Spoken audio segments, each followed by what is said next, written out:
Hello, fellow train enthusiasts, and welcome to the Pennsylvania 421 channel. It's been a while since I made a video talking about my layout, so I decided I'm going to do a quick update video on it today.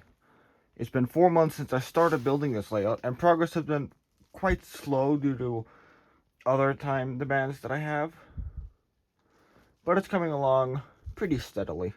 The last video I did regarding the layout was a pretty short video talking about the bench work, and since then I've mostly completed the track for the first half of the layout.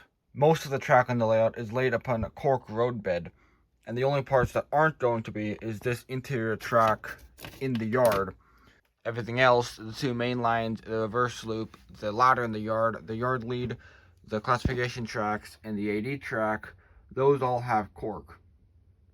Wiring for the layout is mostly done. I've just got a few feeders to hook back up, but everything is functional. So this is my control panel, which controls the electrical blocks in the layout. Over here are master cutoff switches. So there's main 1, main 2, and the yard, which correlates to each of these individual controllers in my custom controller. And then this is all the yard tracks. So I have an individual block for the yard lead, for the ladder, the AD track, and each of the classification tracks. I will have a individual block for this track, and this will have its own control panel on the fascia over here when I get all this set up. These little switches that are already on the fascia are basically jumpers between the blocks to allow me to move from the yard to the main lines, or between the two main lines, without having a very rapid sudden acceleration caused by the two controllers at the same time. Basically, they're just DP-DT switches that are wired as SPST switches for two different wires. So basically, the positive and negative wire are wired to this. Over here is a temporary extension I built just in the meantime until I can start building the second half of the layout. And this completes the main line so I can run trains continuously. And speaking of trains running continuously, let's get them up and running.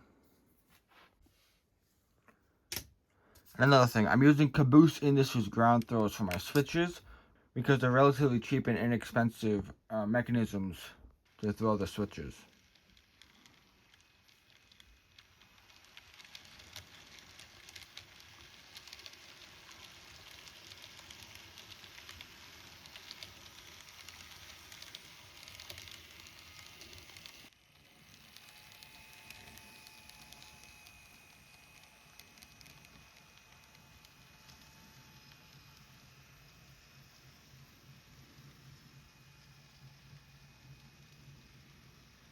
So I've got a freight train lined up with my Burlington Northern Santa Fe ES44 and my Great Northern Empire build with my Kato F7s.